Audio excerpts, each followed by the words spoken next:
What is cancer? Everyone's body is made up of billions of tiny cells that make things like muscle, blood and bone that our bodies need. These cells keep dividing so that we always have new ones when we need them. Cells can grow and change too quickly, copying themselves over and over again. When this happens, a lot of bad cells are made. These bad cells hurt the good cells and sometimes stop them from working right. They're called tumours. They can damage healthy cells and organs that are close by. The name for these bad tumours is cancer. These tumour cells can move to other parts of the body and grow into new tumours. Sometimes these bad cells can get into the blood, which can lead to leukemia. How cancer affects your friend. Children with cancer may look and behave a little differently than before, but they're still the same person they were before. Some children may gain weight, while others may lose weight. They may lose their hair, and some may require a tube in their chest or nose to receive medicine until they recover. There may be other differences too, depending on the type of cancer they have.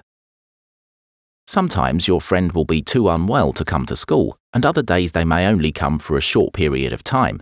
Some days your friend may feel weak, tired and sick, while other days they may feel sad and fed up, and they may not want to or have the energy to play or even talk. During and after their treatment, your friend may need to do things differently to make life a little easier. They may be unable to run around, play games or swim. They may need to be careful that their tubes don't get knocked. They may need to sit down or rest more often than before.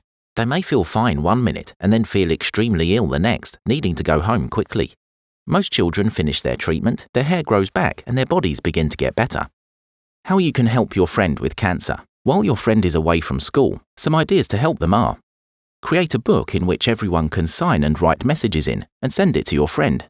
If they're in hospital, they may not have internet, so sending cards, letters and messages is a good way to keep in touch with them and let them know you're thinking of them.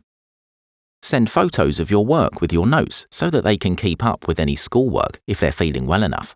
Create a scrapbook of class activities and comments so that classmates who've been away for an extended period can keep up. If your friend is well enough, ask them if they'd like to set up a phone or video call with you so they can see and talk to you, or even help them with their schoolwork.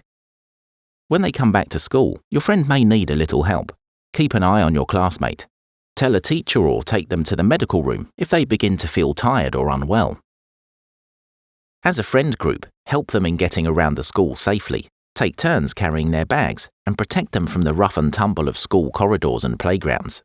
If your friend is too tired or unable to go out during break or lunchtime, spend some time with them indoors or look for a quieter activity so they can still spend time with you, all while also resting a little. If your friend seems to be sad, ask them if there's anything you can do to cheer them up. Include your friend in everything you do, even if they don't want to do something one day. They might the next, so always ask. Most importantly, you can help your friend by remembering that they're the same friend as before, and that you're there to help them in any way you can. Seeing your friend go through treatment for cancer can be very sad for you, so make sure you talk to an adult about any worries you may have.